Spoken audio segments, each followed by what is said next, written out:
चीज हो। Washing machine cooler TV fridge हो। हाँ हाँ हाँ जुटे लागल तोहरा घरे तिलक वाला चीज हो। Washing machine cooler TV fridge चके झूठे लगल काहे इतना तानु हो। चके झूठे लगल काहे इतना तानु हो। काहे के हर दिया कोटा टायर मंगल गीत गा तानु हो।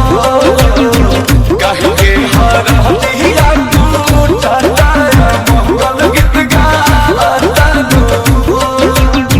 हरि हरि बसवा कतई हरे कवना बाबा ऊंचे ऊंचे मारा छवे हा आहो बाबा ऊंचे ऊंचे मारा छवे हा आहो बाबा ऊंचे ऊंचे मारा छवे हा। चुप लगवा के अपन दुआरे बारात हो। घात करब का तू अंकुश राजा के साथ हो।